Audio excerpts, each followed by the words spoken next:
အရင်ဖတ်ရအောင်စာလံ51တစ်နဲ့နှစ်ကိုဖြစ်ပါတယ်ကျွန်တော်တစ်ကနေကျွန်တော်စာဖတ်ရအောင်တင်းနှစ်သုံးတောင်းတတကယ်တို့ကျွန်တော်ဝိညာဉ်နေ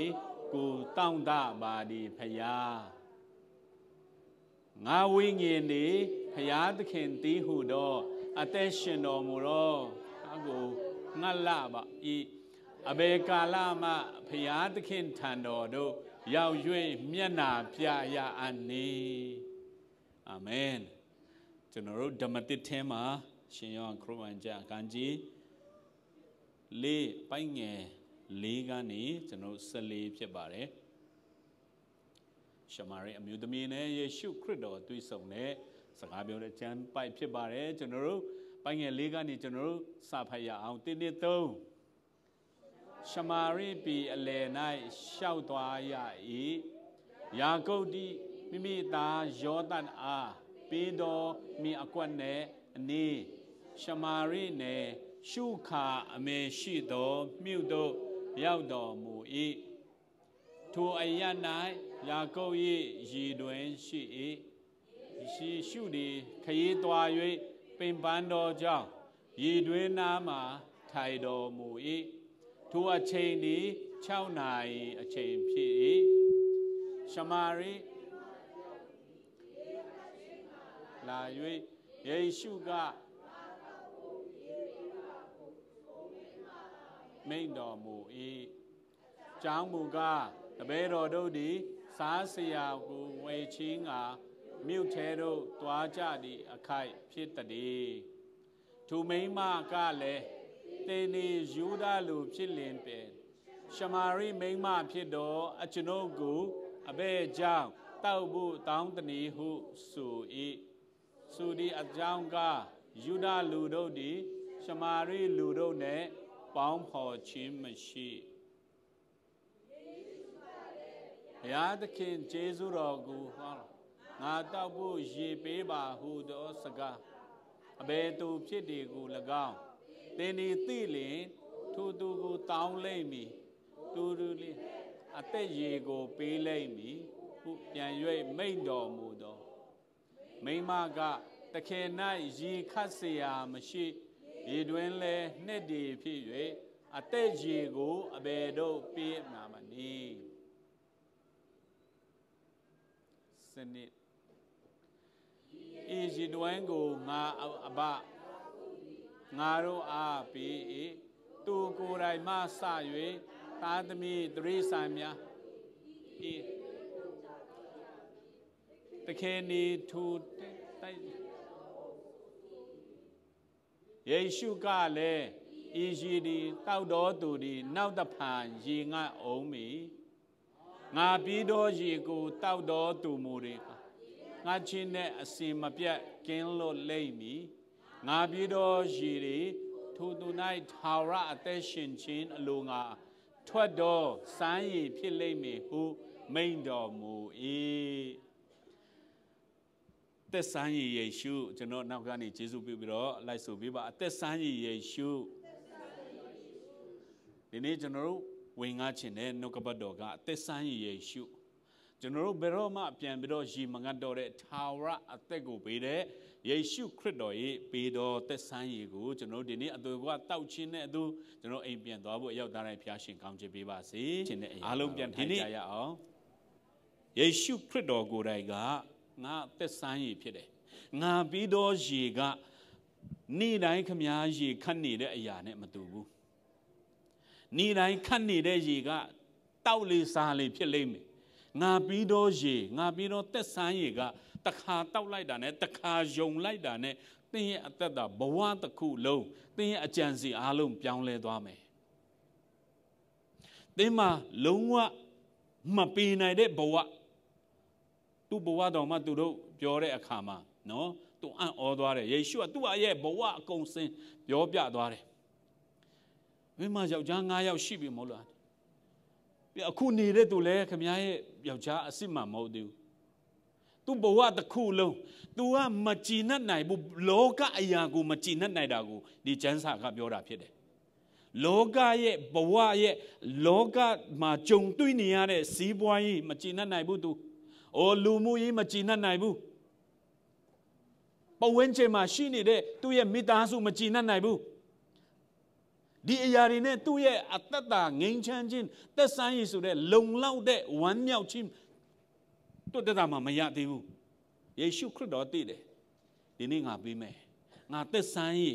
ငါပေးတဲ့ရည်တင်တောက်တဲ့အခါမှာသင်ဘဝတစ်ခုလုံးပြောင်းလဲသွားမယ်သင်စီးပွားရေးပြောင်းလဲသွားမယ်သင်ရဲ့အသွေးခွန်အားလုံးဟိုလူစီသွားလိုက်ဒီလူစီဟိုရောက်လိုက်ဒီရောက်လိုက်ခမည်းရဲ့ဘဝတစ်ခုလုံးမပြောင်းလဲနိုင်အာတာမပီနိုင်တဲ့ခမည်းရဲ့ဘဝတစ်ခုလုံးဒီနေ့ယေရှုခရစ်တော်နဲ့တွေ့ချင်းနေယေရှုခရစ်တော်နဲ့စကားပြောယေရှုခရစ်တော်နဲ့ကျွန်တော်တို့အတူတကွနေချင်းယေရှုခရစ်တော်ကိုယုံခြင်းနေဘဝတစ်ခုလုံး34ကဏ္ဍပုံစံလိုပဲကျွန်တော်ရဲ့အသက်တာတစ်ခုလုံးမှာကျွန်တော်ကြုံတွေ့နေရတဲ့လုံးဝကြည်နပ်မှုမရှိတဲ့ကျွန်တော်ဘဝကို upside down ဖြစ်သွားပြောင်းလဲသွားစေရမယ်ဆိုတဲ့ယေရှုခရစ်တော်ရဲ့စကားကိုသူယုံလိုက်တဲ့အခါမှာရှမာရိအမျိုးသမီးကပြောင်းလဲယုံတာမကပဲနဲ့သူတို့ဘေးပဝန်းကျင်မှာသူတို့ယွာတစ်ခုလုံးကိုပြောင်းလဲစေတဲ့ဒီသက်ဆိုင်ယေရှုကိုကျွန်တော်တို့ဒီကနေ့ဘဝရဲ့အသက်တာမှာနေရာပေးရအောင်ဘဝရဲ့အသက်တာမှာဦးစားပေးရအောင်ဘဝရဲ့အသက်တာမှာဒီသက်ဆိုင်ရဆိုတဲ့ယေရှုခရစ်တော်ကိုဦးစားပေးတောက်သုံးခြင်းအပြင်ကျွန်တော်တို့မှာမပီအမြဲတမ်းကျင့်မှုမရှိတဲ့ကျွန်တော်ရဲ့ဘဝ area တစ်ခုမှာကျွန်တော်ရဲ့စီးပွားရေးနယ်ပယ်တစ်ခုမှာကျွန်တော်မိသားစုကျွန်တော်ရဲ့အနာကကျွန်တော်သွားနေတဲ့လမ်းကြောင်းမှာလုံးဝကိုမကြည်နပ်နိုင်တဲ့အရာပေါ်မှာသူသက်ဆိုင်ရတဲ့အလဲကျွန်တော်သူသက်ဆိုင်ရနဲ့ကျွန်တော် exchange လုပ်ခြင်းအပြင်သူသက်ဆိုင်ရကိုကျွန်တော်ဒီနေ့တောက်သုံးခြင်းအပြင်ယေရှုခရစ်တော်မှာရှိတဲ့ကျွန်တော်ထာဝရဝမ်းမြောက်ခြင်းငြိမ်သက်ခြင်းပိုင်ဆိုင်ဖို့အလို့ငါရောက်တာတဲ့ဖျားရှင်ကောင်းချီးပေးပါစေလူကမွေးကြတဲ့ကအမြဲတမ်းလူအပ်နေတဲ့အရာကရေဖြစ်တယ်ကလေးတွေလည်းမွေးလာတဲ့အခါမှာခွဲစိတ်ခန်းထဲမှာတလကောင်းဈေးရုံမှာတကောင်းမွေးချင်းဦးဝဲဆိုပြီးတော့မွေးလာကြတဲ့ကကျွန်တော်တို့ရေပဲလူအပ်နေတာဖြစ်တယ်တည်တဲ့အချိန်မှာလည်းရေပဲကျွန်တော်တိုက်ရတာဖြစ်တယ်ဘဝတစ်ခုလုံးမှာလည်းကျွန်တော်ဆရာဝန်တွေကခန္ဓာကိုယ်က3ပုံ2ပုံကရေဖြစ်တယ်မြေကြီးကဘာမြေကြီးကိုလည်း3ပုံ2ပုံကရေဖြစ်တယ်အမြဲတမ်းလူအပ်နေတာကရေဖြစ်တယ်အဲ့တော့ကျွန်တော်တို့တခါတလေကျရင်ဒီလူအပ်နေတဲ့ကျွန်တော်ရဲ့တနည်းပြောမယ်ဆိုရင်ကျွန်တော်စာငတ်နေတာဖြစ်တယ်ဒီစာငတ်မှုကိုတခါတလေကျရင်မကောင်းသောနီလာနဲ့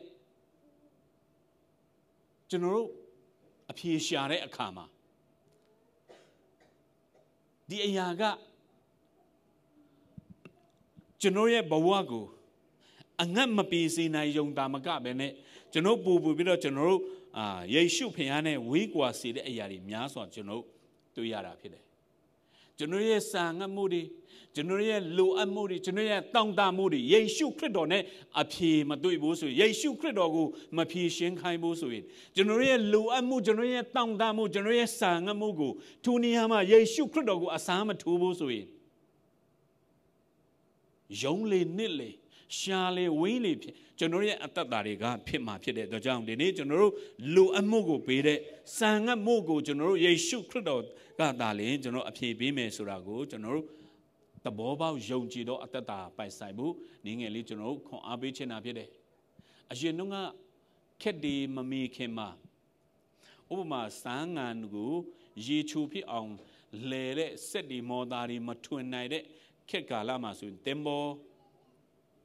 နဲ့ခရီးထွက်တဲ့လူတွေကပင်လယ်ပေါ်မှာရေငတ်လို့ခဏတည်တယ်တဲ့ရေပေါ်မှာခရီးသွားပြီးတော့ရေငန်တောက်တဲ့အခါမှာလုံးဝတောက်လေငတ်လေဖြစ်တဲ့ရေတောက်လို့မရဘူးအဲ့တော့သူတို့ပါလာတဲ့ရေချိုတွေကကုံသွားတဲ့အခါမှာကန်ဆိုင်မှုကလည်းတပတ်ဒီနှစ်ပတ်ဒီလူတယ်ကျွန်တော်လွယ်နဲ့ဟိုကန်ကိုသွားလို့မရဖြစ်နေတဲ့အချိန်မှာသူတို့ကသင်္ဘောပေါ်မှာရေငတ်လို့ခဏတည်သွားတယ်တဲ့ဒီနေ့ကျွန်တော်ရဲ့လောကမှာကျွန်တော်ရဲ့စာငတ်မှုကျွန်တော်ရေငတ်မှုတွေကျွန်တော်ဘာနဲ့အဖြေရှာတယ်လဲ ကျွန်တော်ရဲ့လူအမှုကျွန်တော်ရဲ့တောင်းတမှုတွေကျွန်တော်ရဲ့အနာဂတ်မှာလူအမှုတွေကျွန်တော်ယေရှုခရစ်တော်နဲ့ကျွန်တော်တို့အပြေရှာပြီးယေရှုခရစ်တော်ထိုနေရာမှာအစားထိုးပြီးတော့ကျွန်တော်အသက်တာကိုကျွန်တော်သွားမယ်ဆိုရင်အကောင်းဆုံးသောကျွန်တော်ရဲ့ဘဝတစ်ခုကိုပိုင်ဆိုင်ရမှာဖြစ်ပါတယ်ဒီနေ့နံပါတ်1အနေနဲ့ကျွန်တော်ယေရှုခရစ်တော်ကကျွန်တော်ရဲ့စံငတ်မှုကိုကျွန်တော်ရဲ့လူအမှုကိုတည်တော်ဖခင်ဖြစ်ပါတယ်ရေခတ်ဖို့ရောက်လာတဲ့ရှမာရိအမျိုးသမီးကယေရှုခရစ်တော်ကတွေ့တဲ့အခါမှာသူ့မှာထာဝရတက်တာတော့အောင်သူခဏခဏရေခတ်ခြင်းဆိုတဲ့အရာတွေသူရဲ့ဘဝတစ်ခုလုံးမှာကြည်နပ်မှုမရှိတဲ့ဘဝတစ်ခုလုံးမှာဟိုရောက်လိုက်ဒီရောက်လိုက်သူ့ဘဝပျက်စီးနေတဲ့အရာတွေအားလုံးယေရှုခရစ်တော်ရဲ့စကားတစ်ခုသူ့အသက်တာပြောင်းလဲစေမယ်ဆိုတာယေရှုခရစ်တော်ကသူ့နှလုံးသားသူ့ရဲ့အသက်တာကိုသိတဲ့အခါမှာချင်းကပ်ပြီးတော့စကားပြောတာကျွန်တော်တွေ့ရတယ်ရင်ငတ်ပြေစေမဲ့အရာကိုယေရှုခရစ်တော်ကဝင်ငှခဲ့တယ်ဒီနေ့ကျွန်တော်ရဲ့အသက်တာထဲမှာကျွန်တော်ရဲ့လူအမှုကိုအတိဆုံးသောသူကယေရှုခရစ်တော်ဖြစ်တယ်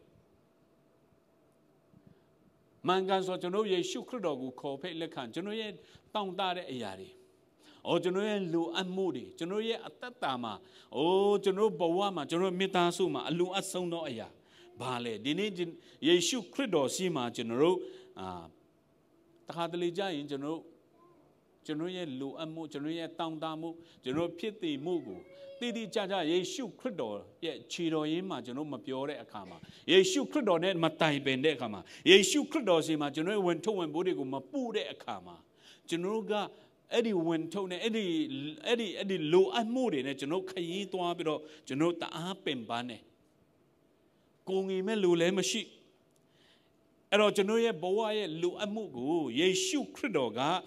အတိဆုံးသောပုဂ္ဂိုလ်ဖြစ်တဲ့အတွက်ကြောင့်သူစီမှာကျွန်တော်တို့အမှန်ယေရှုခရစ်တော်ကရှမာရိအမျိုးသမီးကိုသူ့ရဲ့ဘဝအဖြစ်မှန်တစ်ခုလုံးကိုတည်တည်ချာချာရှင်းပြဖော်ပြပေးတဲ့နောက်ဆုံးမှာမှသူဝန်ခံတယ်သူဝန်ခံတဲ့အချိန်မှာယေရှုခရစ်တော်ဘလို့မှလင်လို့မရတော့တဲ့အခါမှာဘလို့မှဟန်ဆောင်လို့မရတော့တဲ့အခါမှာဘလို့မှထွက်ပြီးလို့လည်းမရ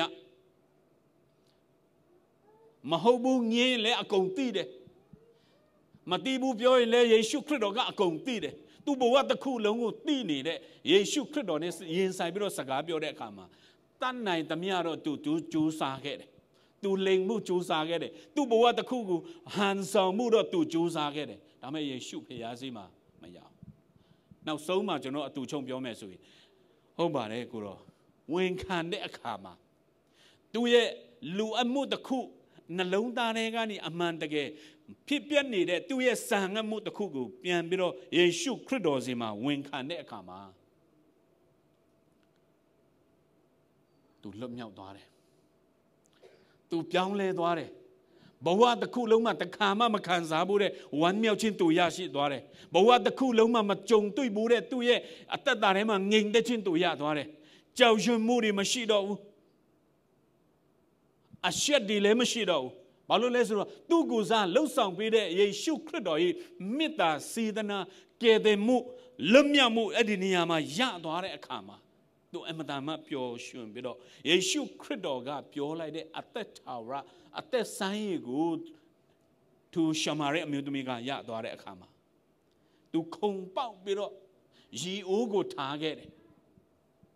တနည်းပြောရင်ဘဝဟောင်းကိုသူထားခဲ့တယ်ရွာကိုပြန်သွားတယ်ဟာလေလုယာဒီနေ့ကျွန်တော်တို့ရီအိုးကိုယေရှုခရစ်တော်နဲ့တွေ့တဲ့နေရာမှာဘဝဟောင်းကိုထားခဲ့ရအောင်ရီအိုးဖြစ်တဲ့ကျွန်တော်ကိုစွဲကင်နေတဲ့အမြဲတမ်းစာငတ်မပြေနိုင်တဲ့ကျွန်တော်ဘဝတစ်ခုလုံးကိုအမြဲတမ်းလက်ပတ်အောင်လုံနေတဲ့ကျွန်တော်ဘဝဟောင်းတွေကိုထားခဲ့ပြီးတော့ကျွန်တော်တို့လွတ်လပ်လွတ်မြောက်စွာနဲ့သူယေရှုခရစ်တော်၏တည်င်းကောင်းကျွန်တော်တို့သူသက်ဆိုင်ကိုမသိသေးတဲ့ကျွန်တော်ရဲ့သားသမီးတွေဘေးပဝန်းကျင်မှာသူသက်ဆိုင်တရားအကြောင်းကိုထာဝရအသက်အကြောင်းကိုကျွန်တော်တို့ဆက်ပြီးတော့ဝိငါတက်တေခံတော်သူများဖြစ်ဖို့ဘုရားရှင်ကောင်းချီးပေးပါစေရှင်ယောဟန်ခရစ်ဝင်ကျမ်းအခန်းကြီး19အပိုင်းငယ်28ယေရှုခရစ်တော်လက်ဝါးကားထဲမှာ အသက်တော်မထွက်ခင်မှာယေရှုခရစ်တော်လဝါကားတိုင်းမှာ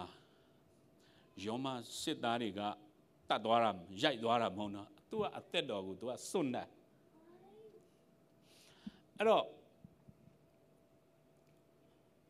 မာသဲအခန်းကြီး29ပိုင်းငယ်64ထဲမှာ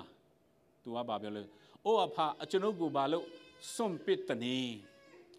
ဘာကြောင့်ကျွန်တော်ကိုထားခဲ့ရတယ်လဲ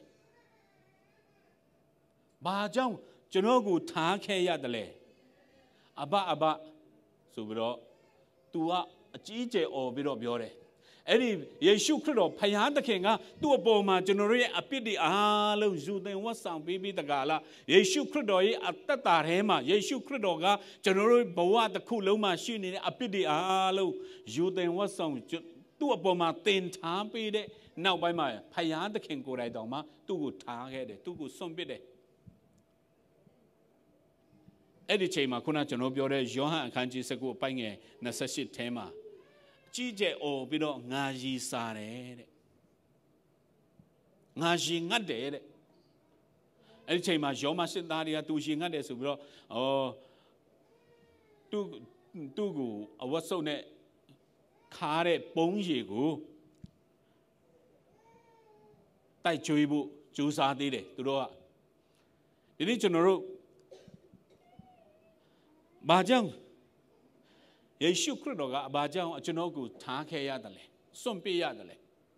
ဘုရားသခင်ကထားခဲ့စွန့်ပစ်တဲ့နောက်ပါယေရှုခရစ်တော်ကငါလဲရည်သူလဲရည်စားတယ်ငါလဲရည်ငတ်တယ်ဒီနေ့ကျွန်တော်အသက်တာထဲမှာဘုရားသခင်နဲ့ကျွန်တော်ဝေးကွာတဲ့အခါမှာကျွန်တော်အသက်တာတွေခြောက်သွေးတယ်ဘုရားသခင်နဲ့ကျွန်တော်ဝေးကွာတဲ့အခါမှာဘုရားသခင်ကကျွန်တော်အသက်တာကိုစွန့်ပစ်တဲ့အခါမှာတနည်းပြောမယ်ဆိုရင်ဘုရားသခင်ကိုကျွန်တော်တို့ဂရုမစိုက်တော့တဲ့အခါမှာဘုရားသခင်နဲ့ကျွန်တော်အသက်တာဝေးကွာတဲ့အခါမှာသူရဲ့အသက်တာက6သွေးတယ်6သွေးယုံတာမကတဖြည်းဖြည်းနဲ့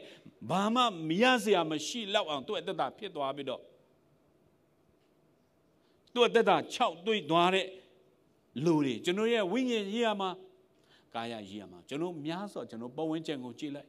ထာဝရရှိတဲ့ဝမ်းမြောက်ခြင်းတွေကျွန်တော်ပို့ပြီးတော့တောက်ကြရအောင်ဟာလေလုယာနောက်ဆုံးသောကာလဖြစ်တယ်အသက်တာဘယ်လိုဆုံးရှုံးမလဲအသက်တာဘယ်လိုပြောင်းလဲသွားမလဲအသက်တာကျွန်တော်ဘယ်လိုဖြစ်မလဲမနေ့ပြန်ကြရင်ကျွန်တော်ဘာကြုံရမလဲကျွန်တော်တို့အသက်တာတွေကဒီခက်ကြီးထဲမှာဒီဆိုးတဲ့ခက်ကြီးထဲမှာဘာသာတရားတွေလည်းအမျိုးမျိုးထွက်လာတယ်နော်ယုံကြည်မှုတွေခံယူမှုတွေအမျိုးမျိုးထွက်လာတယ်ဘယ်လိုပဲဖြစ်ကျွန်တော်တို့ယေရှုခရစ်တော်ကိုစာငတ်မှုထိုတန်ရှင်တော်ဝိညာဉ်တော်ကိုကျွန်တော်စာငတ်မှုဒါဝိဒ်ကသူစာငတ်နေတဲ့နှလုံးသားသူအမြဲတမ်းစာလောင်နေတဲ့အရာကဖခင်သခင်နဲ့အတူရှိခြင်းတန်ရှင်တော်ဝိညာဉ်တော်ဖခင်ရဲ့အတူရှိခြင်းအမြဲတမ်းစာငတ်နေတဲ့အခါမှာသူထိန်လေးပဲဒါပေမဲ့ဘယင်ကြီးဖြစ်သွားတယ်Prophet Eli နော်ဂျီပရိုဟေဂျီရောက်လာတဲ့အခါမှာသူ့မိဘတွေတောင်ကမသိဘူးသူ့ဣဒီလအမျိုးတွေမှာခေါင်းဆောင်ဖြစ်မဲ့ခင်ဗျားရဲ့သားထဲမှာရှိတယ်ပိတ်သိပ်ပေးခြင်းနဲ့ဘုရားရှိခိုင်းတယ်ဟုတ်ပြီတခုပြီးတယောက်ပြီးတယောက် Prophet ကြီးရဲ့ရှေ့မှာဒါဝိဒ်ကြီးကိုမယုံဒါဝိဒ်ကိုမယုံဘူးလေအငယ်ဆုံးလည်းဖြစ်တယ်တောထဲမှာသူကသရီဇန်နော်သရီဇန်ထိန်းတဲ့အဖွဲတွေကအမြဲတမ်းတောထဲမှာအိတ်တယ်နော်တောထဲမှာနေတယ်နော်ကျွန်တော် Carol Singing မှာအမြဲတမ်းဆိုတဲ့ကျွန်တော်တူးထိန်းအဖွဲတွေလဲဂျေရုဆလင်မြို့ထဲမှာသူတို့အိတ်ခွင့်မရှိဘူးလေအနန္တရှိတဲ့တမျိုးဒါပါလေယေရှုခရစ်တော်ကိုယ်တိုင်ကပြောတယ်သက်ဆိုင်ဆိုတာကယောဟန်အခန်းကြီး9အပိုင်းငယ်30မှာရေငတ်တော်သူရှိရင်ငါထံတို့လာ၍တောက်ကြပါတဲ့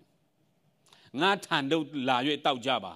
ပွဲလှုပ်နေတဲ့ကျွန်တော်ယောဟန်အခန်းကြီး9တစ်ခုလုံးကိုကျွန်တော်ဖတ်မယ်ဆိုရင်ဒီအရာမှာတော့ကျွန်တော်မဖတ်အကုန်လုံးတော့မဖတ်နိုင်ပွဲလှုပ်နေတဲ့အချိန်မှာပွဲလူများစွာရှိနေတဲ့အလယ်မှာယေရှုခရစ်တော်မှတ်တရပြီးတော့ရေငတ်တော်သူရှိလင် ငါထံတို့လာပြီးတော့လာတောက်ကြပါယေရှုခရစ်တော်ပြောချင်တဲ့စကားလုံးကဒီနေရာမှာငါကိုယုံပါငါကိုလက်ခံကြပါငါပြောတဲ့တရားကသင်တို့ရဲ့လွတ်မြောက်ခြင်းဖြစ်တယ်သင်တို့ဘဝသင်တို့ရဲ့မိသားစုလွတ်မြောက်စီတော်သူကအိုးဟူဘက်လမ်းမှာဒီဘက်ဖခင်เจ้าမှာအိုးဟူတင်ပြမှာပြောတဲ့ဟိုအမျိုးမျိုးတော့ပြည့်ညက်တရားတွေမဟုတ်ဘူးဖာရိဆဲတွေပြောတဲ့အရာတွေကခင်ဗျားတို့ဟိုသူတို့ကိုယ်တိုင်မထမ်းနိုင်တဲ့ထဘူးကိုသင်တို့ကိုထမ်းခိုင်းတာဖြစ်တယ်အဲ့တော့ငါပြောတဲ့လွတ်မြောက်ခြင်းဆိုတာကထာဝရလွတ်မြောက်ခြင်းဖြစ်တယ်ငါကိုယုံပါထာဝရဘုရားရဲ့မေတ္တာကိုယုံပါသူတန်ရှင်တော်ဝိညာဉ်တော်သင်တို့ရဲ့နှလုံးသားထဲမှာရောက်လာတဲ့အခါမှာယေရှုခရစ်တော်ကိုလက်ခံယုံကြည်ပေးတဲ့အခါမှာသူဘုရားသခင်ကိုနှလုံးသားထဲမှာခေါ်ဖိတ်လက်ခံပေးတဲ့အခါမှာသင်တို့အသက်တာငြိမ်သက်သွားမယ်သက်ဆိုင်ရသွားမယ်အိုးသင်တို့ရဲ့ဘဝတစ်ခုလုံးလွတ်မြောက်သွားမယ်ဒီအရာတွေကပြောင်းလဲခြင်းဒီအရာတွေကကျွန်တော်တို့နှလုံးသားပြောင်းလဲခြင်းဥပမာခုနကျွန်တော်ပြောတဲ့ရေခဲရဲ့အသက်တာထဲမှာလုံးဝမကြည်မနှက်နိုင်ဘူးတို့ရဲ့လူအချွေရံနေနဲ့နေတယ်ပတ်စံများစွာချမ်းသာတယ်လှုပ်ဆောင်မှုအများစွာသူကြီးကြီးမားမားသူလှုပ်ဆောင်ခဲ့တယ်အိုးကောင်းကောင်းမွန်မွန်အိမ်မှာနေတယ်တော်တော်လေးချမ်းသာခဲ့တယ်သူ့ဘဝဒါပေမဲ့မကြည်နှက်နိုင်ဘူးယေရှုခရစ်တော်နှလုံးသားထဲမှာခေါ်ဖိတ်လက်ခံတဲ့အခါမှာအားလုံးပြည့်စုံသွားပြီဒီဥစ္စာတွေလည်းသူများလေးစားပြန်ပေးလိုက်မယ်ဒီဥစ္စာတွေလည်းခဏကုန်သွားမယ့်ဥစ္စာတွေဒါတွေကအရေးမကြီးဘူးကိုတော့ငါပြန်ပေးမယ်စင်ရဲတော်သူများကိုလည်းငါဝေငှလိုက်မယ်အဓိကယေရှုခရစ်တော်နှလုံးသားထဲမှာရောက်ပြီဆိုတော့ तू လွတ်မြောက်သွားပြီ तू ပျော်ရွှင်သွားပြီဟာလေလုယာဒီယေရှုခရစ်တော်ကျွန်တော်ရဲ့နှလုံးသားထဲမှာရဖို့ဖြစ်တယ်ယေရှုခရစ်တော်နှလုံးသားထဲမှာကျွန်တော်နေရာယူပြီဆိုရင်ယေရှုခရစ်တော်ကနှလုံးသားနေရာပလင်ပေါ်မှာနေရာတခင်အနေနဲ့နေရာယူပြီဆိုရင်သူဝိညာဉ်တော်ဘုရားကကျွန်တော်အုပ်ဆိုးပြီဆိုရင်ကျွန်တော်ဘဝတစ်ခုလုံးကြည်နက်မှုပျော်ရွှင်မှုလုံလောက်မှုအရာအားလုံးရဲ့အထင်အရာအားလုံးရဲ့ဗဟိုကယေရှုခရစ်တော်သူ့ရဲ့မေတ္တာဖြစ်တယ်နှလုံးသားထဲမှာသူ့အရာမရမချင်းတော့ကြည်နက်မှာမဟုတ်ဘူးမိန်းမရှိလဲကြည်နက်မှာမဟုတ်ဘူးသားသမီးရှိလဲကြည်နက်မှာမဟုတ်ဘူးအကောင်းဆုံးသောစီးပွားရေးတင်လှုပ်ဆောင်နေပါစေကြည်နက်မှုပေးမှာမဟုတ်ဘူးကြည်နက်မှုပေးတဲ့ထာဝရအသက်ယေရှုခရစ်တော်ရဲ့မေတ္တာသာလျှင်သူတန်ရှင်တော်ဝိညာဉ်တော်နှလုံးသားထဲမှာနေရာယူတာမှုရှိလာမှသာလျှင်ကျွန်တော်ကြည်နက်မှုဝမ်းမြောက်မှုအမှန်တကယ်ဘဝရဲ့လွတ်မြောက်မှုဆိုတဲ့အရာတွေကိုကျွန်တော်အသက်တာထဲမှာကျွန်တော်ပိုင်ဆိုင်မှာဖြစ်တယ်ဟာလေလုယာဒီနေ့ကျွန်တော်အားပေးခြင်းနဲ့ကျွန်တော်ရဲ့အသက်တာထဲမှာအိုးဟိုဘက်သွားလိုက်ဟိုလူနဲ့ပေါင်းလိုက်ဟိုစီးပွားရေးလုပ်နိုင်ဒီကျွန်တော်မျော်လင့်တာနေလောကမှာအများကြီးပဲဟိုကျွန်တော်သားသမီးတွေလည်းဟိုဟာလုပ်ပြီးဟိုဒေါက်တာအင်ဂျင်နီယာတွေဖြစ်ရင်ကောင်းပါပဲဆိုတဲ့အရာတွေကျွန်တော်မျော်လင့်ချက်တွေမျှော်မှန်းချက်တွေထားတယ်ကောင်းပါတယ်ကျွန်တော်နှလုံးသားထဲမှာယေရှုခရစ်တော်ရှိဖို့အဓိကဖြစ်တယ်ဟာလေလုယာနှလုံးသားထဲမှာယေရှုခရစ်တော်နေရာယူပြီးတော့သူမေတ္တာအပြင်သူတို့ရဲ့နှလုံးသားသူတို့ရဲ့အနာဂတ်ကိုအိုးမောင်းနေဖို့သူဝိညာဉ်တော်ဘုရားကကျွန်တော်မိသားစုကိုဦးဆောင်နေဖို့မောင်းနေဖို့ကအဓိကသောအဓိကကြတဲ့အရာဖြစ်တယ်မဟုတ်ရင်တော့ကျွန်တော်လောကမှာဘယ်တော့မှကြည်နပ်မှာလည်းမဟုတ်ဘူးဝမ်းမြောက်ခြင်းဆိုတာလာမှာလည်းမဟုတ်ဘူးသူယေရှုခရစ်တော်ကိုကျွန်တော်ကြည်နက်နဲ့ကျွန်တော်နှလုံးသားထဲမှာသူသက်ဆိုင်ရည်ကို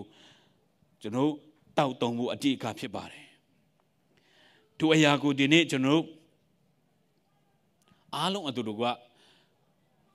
သူ့ကိုကျွန်တော်ရဲ့နှလုံးသားထဲမှာခေါ်ဖိတ်ဖို့လက်ခံဖို့ရှမာရိအမျိုးသမီးရဲ့ပြောင်းလဲမှုကကျွန်တော်အသက်တာထဲမှာစံနမူနာယူစရာဖြစ်တယ်သူ့ဘဝဟောင်းကရစရာမရှိဘူးနော်ဘဝကိုကြည်နပ်နိုင်အောင်သူအမျိုးမျိုးကြိုးစားခဲ့တယ်ပျော်ရွှင်မှုတွေလောကမှာမိန်းကလေးတွေကလည်းဟိုယောက်ျားနဲ့ပေါင်းရင်ဟိုနဲ့ဖြစ်ရင်ယောက်ျားလေးတွေကလည်းဟိုမိန်းကလေးနဲ့ပေါင်းရင်ဟိုဖျားမပါရင်ဘယ်လိုနဲ့ပဲဖြစ်ဖြစ်ဘယ်လိုပဲဖြစ်ဖြစ်ကြည်နပ်မှုဆိုတာကဘယ်တော့မှရှိလာမှာမဟုတ်ဘူး ဒီနေ့ကျွန်တော်ဒီအမျိုးသမီးလေးဒီလိုပဲယေရှုခရစ်တော်မရခင်မှာသူ့ဘဝတစ်ခုလုံးအမျိုးမျိုးစမ်းသပ်ခဲ့တယ်သူကြိုးစားခဲ့တယ်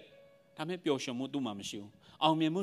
ဆိုတာလည်းမရှိဘူးဒီနေ့ယေရှုခရစ်တော်ရရှိပေးတဲ့နောက်ပိုင်းမှာအောင်မြင်ခြင်းတူးတဲ့ခြင်းအရာရာပြောင်းလဲစေတဲ့အရာကထိုသက်ဆိုင်ရင်ထိုဝိညာဉ်တော်ယေရှုခရစ်တော်ရဲ့မေတ္တာသားလည်းဖြစ်ပါတယ်ဒီနေ့ထိုဆာငတ်မှုကိုအမြဲတမ်းကျွန်တော်တို့တောင်းတကြရအောင်လူကာအခန်းကြီး16အပိုင်းငယ်24ထဲမှာနောက်ဆုံးကျမ်းပိုက်အနေနဲ့လူကာ16ကျွန်တော်ဒီအရာကိုတော့ကျွန်တော်နည်းငယ်လေးဖတ်ချင်တယ်လူကာ16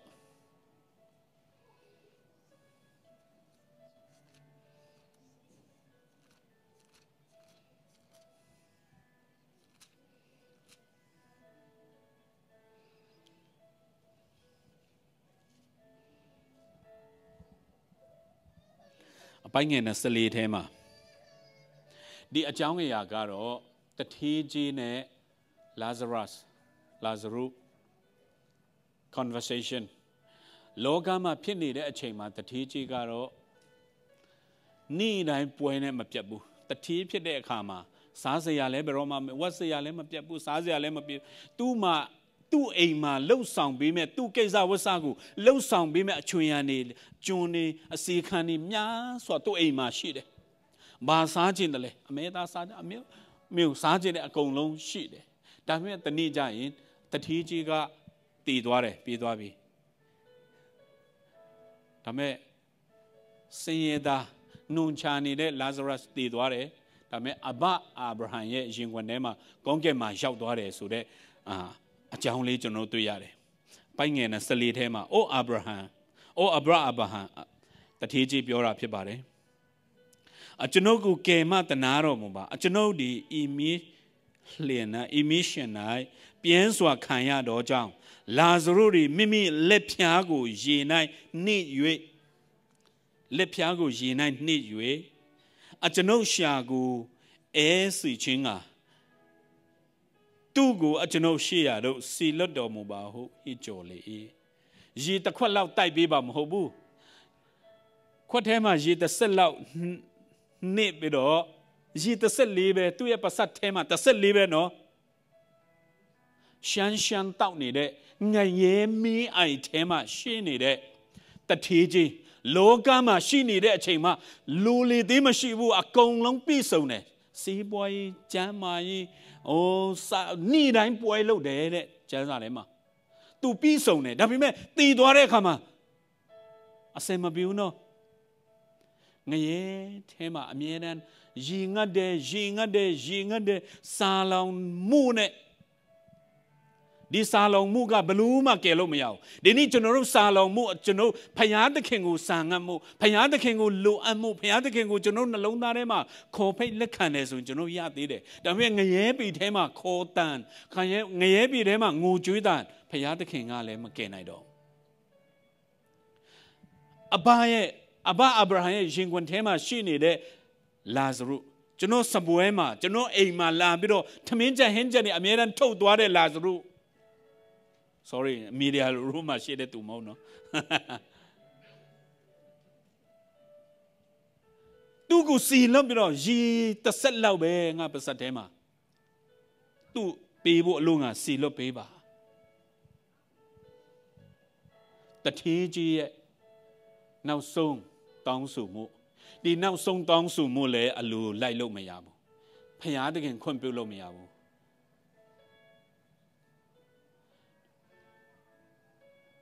သူကနောက်ထပ်တစ်ခုတောင်းဆိုသေးတယ်ဟုတ်ပြီဒါဆိုရင်လေလောကထဲမှာငါညီကိုတွေရှိသေးတယ်ငါမိသားစုတွေရှိသေးတယ်ကျေးဇူးပြုပြီးတော့တယောက်ကိုစီလို့ပြီးတော့ဒီနေရာကိုမပူပါနဲ့ဒီနေရာကိုမလာအောင်သူတို့ကိုဤဝင်ကလေးလှုပ်ခိုင်းပါငရဲထဲမှာမီးလောင်နေမှမစ်ရှင်လုပ်ဖို့တာသနာပြုဖို့ဒါစိတ်အားထက်တာနာသူကမရဘူးဒီနေ့ကျွန်တော်စိတ်အားထက်သန်လို့ရသေးတဲ့အချိန်စာငတ်လို့ရသေးတဲ့အချိန်ဖြစ်တယ်ဟာလေလုယာကျွန်တော်သုံးနေတဲ့ဒေါ်လာ50တရား50တရားတော့များသွားပြီ30 20နဲ့စာလို့ရတယ် Hallelujah. Any mission general, a cool chamber, general low yare. Mema pe mala, Benia male. Oh, general, a way out mission, a Nima mission, Miaswa shide. General de Yarigo, Miaswa, general low yare. Wakai low yare. Sila low yare. Oh, Amiai Masulu Babu, Power low yare. Oh, Nadola, Sedolana, de Yarine general mission. Oh, Tatana, Piao Sone, Wingim Yago, general. The Tijiga Naye Yama to let Tolo Maya, 2 year Tong Ban Cheperma Dongman, she to set Jabu, Mayabu, and Alemia. That's Maya and Lekana Yabare, now the Ku Dongban Jene. Jesus be brought Genoa Mitasudi, Diniagu Malao. Genoma Shini, Tide, Genoa Niguri, Diniama Malao. Jesus be brought Teago Silo Biba, Iwangli Ho Biba. To Alumiabu. Honey, the Siari Shide, Pioni, the Ludi Shide, to do Natong in Diniago Malabu. Dabe Shide. The Nichonry at the Darema, a queen. America, a queen, Miaswa Shide, Nemi. So we do English di Capiore. Land of opportunity. America Pibare. Land of opportunity. Any opportunity tema, you know, Yeshu Crido, Yashibu, Yeshu Crido, Nalondarema, 2 Tesani, Tara Atego, Genoboa the cool longo, Pianlesi, Bido, Boa the cool long, Machimana Tinide, or Geno a cool chain, Machina Nide, Amiran now Dianide, Amiran Generogo, Amiran Sway, and now Begobe, Amiran Sway, Generate a few more a chance, Soreda Masa, dear Yari Alu, 2 Yeshu Crido, Nalonarema, Jaula de Kama, to Danshino Wino, Nalonarema, Copela Canegama, to meet that the Hagatono Nalona Boago, O Sure Kama. 1 秒ကျင်တတ်သွားမှာဖြစ်တယ် Hallelujah သင်ရဲ့အဖြစ်မှန်ကိုဝန်ခံနိုင်မှာဖြစ်တယ်သင်ရဲ့ဘဝတစ်ခုလုံးကိုယေရှုခရစ်တော်နဲ့ရင်ဆိုင်ရဲမှာတစ်ခုလုံးကိုပြောင်းလဲသွားမှာဖြစ်တယ်ဒီအရာအားလုံးကိုပြောင်းလဲစေမဲ့သူတတိကြီးကတော့အရာရာပြောင်းလဲလို့မရတော့ဘူးနောက်ကျသွားပြီအမြဲတမ်းရည်စားတဲ့ရည်ငတ်တဲ့ဒီနေ့အမြဲတမ်းရည်စားတဲ့ရည်ငတ်တဲ့အမြဲတမ်းရည်စားနေတဲ့နေရာဖြစ်တဲ့ငရဲတတိကြီးရောက်သွားတဲ့အခါမှာအဲ့ဒီထဲမှာဘာမှလှုပ်လဲမရဘာမှပြောင်းလဲလို့လဲမရတော့တဲ့ဒီနေ့ကျွန်တော်တို့ပြောင်းလဲလို့ရသေးတယ်ကျွန်တော်ရဲ့အသက်တာထဲမှာသူယေရှုတပါးသေးတာလူရဲ့လူအမှုကျွန်တော်ရဲ့လူအမှုအားလုံးကိုဖြည့်ဆည်းပေးမဲ့သူယေရှုခရစ်တော်ကိုကျွန်တော်လက်ခံယုံကြည်ပြီးဆိုရင်လေသူအရာကိုမသိသေးတဲ့လူတွေစိတ်မှာဆုတောင်းခြင်းလား Oh, to no power in Chinla, low sound Chinla. Oh, a mew low sound low yade ganat the kukuma. Sang us one to no power in Jaya on. Hallelujah. Low sound Jaya on. Beche Majano di Loga Jimajano,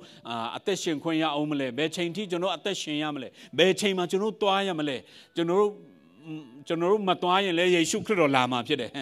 Dina Kube Shide. General Tuamala to Belamala. Dina Kube to no sound up Pede Logama. အဲ့တော့ကျွန်တော်အသက်ရှင်နေတဲ့ကာလမှာထူထောင်ရအသက်ကိုထူသက်ဆိုင်ရကိုမမီးစမ်းသေးတဲ့လူတွေစီမှာလဲကျွန်တော်တို့များစွာလှုပ်ဆောင်မှုများစွာရှိတယ်မိဘဝင်ခြင်းကိုကြည့်ပါမင်းနေတဲ့စပါးတွေရိတ်သိမ်းပြီးဖို့လိုများစွာလိုအပ်တာဖြစ်တယ်ဒီနေ့ကျွန်တော်ရဲ့အသင်းတော် BBMCC ကကျွန်တော်ပါဝင်ဖို့လှုပ်ဆောင်ဖို့ကျွန်တော်မိသားစုမှာပါဝင်ဖို့လှုပ်ဆောင်ဖို့အမြဲတမ်းစောင့်နေတဲ့ယေရှုခရစ်တော်ဖခင်သခင်သားလည်းဖြစ်ပါတယ်ဒီနေ့ကျွန်တော်ရဲ့စာငတ်မှုလူတော်များများကသူတို့ရဲ့စာငတ်မှုကိုနီလန်မာယွန်းစွာနဲ့အပြေရှာတယ်အဆုံးသတ်မလာကြဘူးတင်းရဲ့စာငတ်မှုတင်းရဲ့လူအပ်မှုတင်းရဲ့ဘဝကိုဘယ်အရာနဲ့အပြေရှာမလဲသူယေရှုခရစ်တော်ငါထံတို့လာကြပါရင်ငတ်တော်သူလူအမှုရှိတော်သူလူအပ်တဆုံတရားလူအမှုရှိတော်သူငါထံတို့လာငါကိုယုံပါငါကိုလက်ခံကြပါတင်တို့ရဲ့အဖြစ်အားလုံးဘဝရဲ့အဖြစ်အားလုံးလူမှုရေးလားစီးပွားရေးလားပညာသားသမီးတွေရဲ့ပညာရေးလားအဖြစ်အားလုံးသူ့ထဲမှာရှိတယ်ငါထံတို့လာဖို့ပဲတင်တို့ယေရှုခရစ်တော်ကကျမ်းစာထဲမှာပြောပြီးပြီဒီနေ့သူ့စီမှာတွားကြရအောင်ဟာလေလုယာ ဝမ်းမြောက်ခြင်းနဲ့အတူတူစီမှာသွားပြီးတော့ကျွန်တော်တို့အသက်တာတွေကိုပုံအပ်ခြင်းနဲ့ယေရှုခရစ်တော်ကိုလက်ခံခြင်းနဲ့သူထာဝရအသက်ဆိုင်ရည်ကိုတောက်သုံးခြင်းနဲ့သူဘိဘဝဉ္ဇဉ်မှာမတောက်သေးတဲ့ဘိဘဝဉ္ဇဉ်မှာမရှိသေးတဲ့သူအလင်းကိုတည်သွားတော့သူများဖြစ်ဖို့အရောက်သားတဲ့ဖျားရှင်ကောင်းချီးပေးပါစေအားလုံးမတရားကြရအောင်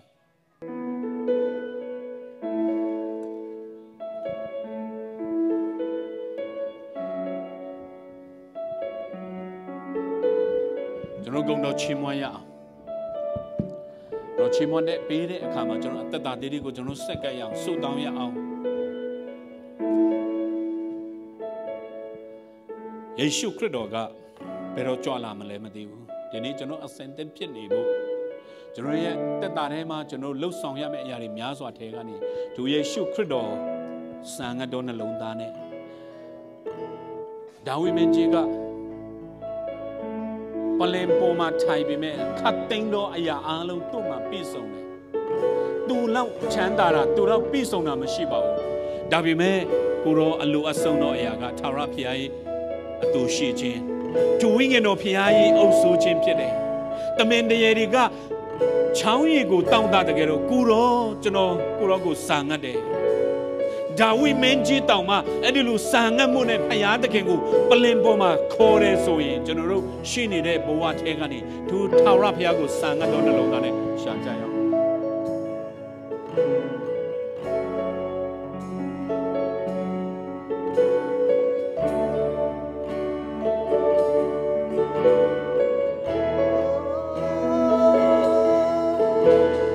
ထာ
ထာဝရအသက်ကိုပေးတဲ့ယေရှုခရစ်တော်ရဲ့မေတ္တာ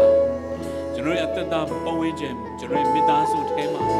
ထိုအရာအပြင်ဘဝကိုဆက်ပြီးတော့ကျွန်တော်သွားတော့ထိုအရာနဲ့မျောလင့်ခြင်းထိုအရာနဲ့ကျွန်တော်ရဲ့ဆံငတ်မှုအားလုံးကျွန်တော်လူအမှုအားလုံးဘဝတစ်ခုအားလုံးကြည်နက်စေတဲ့ထိုယေရှုခရစ်တော်ရဲ့မေတ္တာတရားကိုကျွန်တော်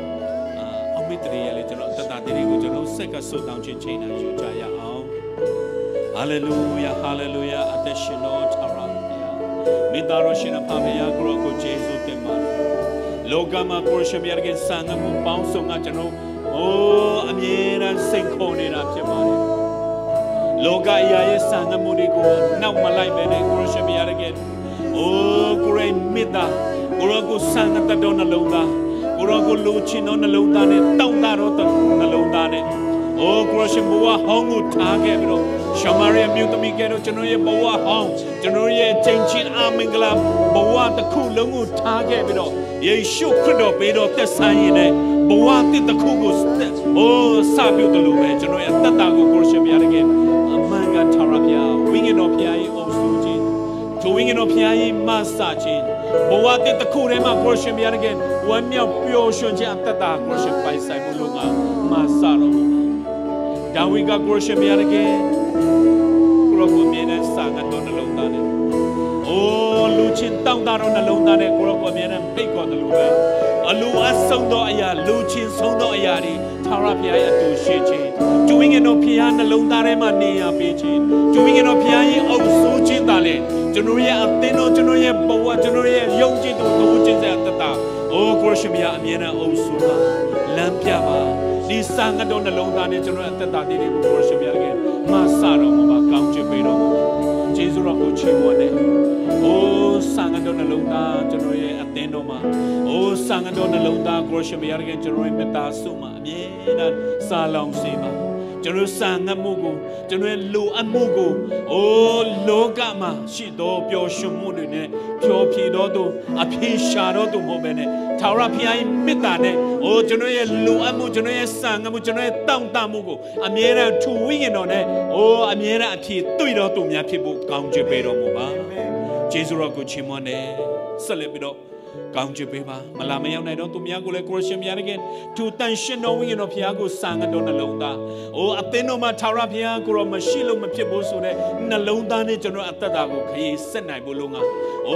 ကိုရဘုရားကျွန်တော်ရဲ့သားသမီးတွေရဲ့အရေးကိစ္စမှာကျွန်တော်ရဲ့သူတို့ရဲ့ပညာရေးကိစ္စမှာကျွန်တော်ရဲ့စီးပွားရေးကိစ္စမှာလူမှုရေးအိမ်ထောင်ရေးအမျိုးမျိုးတော့ကျွန်တော်ရဲ့အသက်တာထဲမှာကိုရရှင်များရဲ့ထာဝရဘုရားကိုစာငတ်ကြပါရဲ့ကျွန်တော်ထာဝရဘုရားကိုတောင်းတကြပါရဲ့ကိုရောအုပ်ဆိုးပါတန်ရှင်တော်ကိုဘုရားဖွင့်ပြလမ်းပြပါတမန်တော်တွေကချောင်းရည်ကိုတောင်းတတဲ့တော့ထာဝရဘုရားရဲ့နှုတ်ကပတ်တော်ထာဝရဘုရားရဲ့မေတ္တာတော်တန်ရှင်တော်ဝိညာဉ်တော်ဘုရားရဲ့လမ်းပြခြင်းကိုအမြဲတမ်းစာငတ်တော်နှလုံးသားပေးတော်မူပါကောင်းချီးပေးပါတောင်းတတော်နှလုံးသားကိုကောင်းချီးပေးတော်ဘုရားတောင်းတတော်နှလုံးသားကိုအခြေအနေမဖြစ်စေပဲအမြဲတမ်းချီးမြှောက်တော်ဘုရားကျွန်တော်ရဲ့အသင်းတော်ကျွန်တော်ရဲ့အသက်တာတွေကိုချီးမြှောက်လက်ကောင်းချီးပေးတော်မူပါဂျေဇုတော်ကုံတော်ပေါင်းကိုချီးမွမ်းတဲ့အခါမှာသုံးပါးတဆူဖြစ်တော်မူသောဖခင်မေတော်မြတ်သားတော်ယေရှုခရစ်တော်၏နိုင်လုံးမရသောမဟာဂျေဇုတော်နဲ့တန်ရှင်တော်ဝိညာဉ်တော်ဘုရား၏ဦးဆောင်လမ်းပြခြင်းကောင်းချီးပေးခြင်းလမ်းမမအောင်အမြဲတမ်းစက္ကန့်တိုင်းတွင်တင်လမ်းပြကွယ်ကားခြင်းပူဆောင်ခြင်းမင်္ဂလာပေါင်းတို့သည်ဒီကနေ့ရောက်ရှိလာတော့ဓမ္မမိတ်ဆွေအားလုံးအပေါ်၌တော်၎င်းBethel Mema Christian Church အပေါ်၌ထာဝရအရှင်မြတ်တယောက်တည်ရှိနေပါစေသော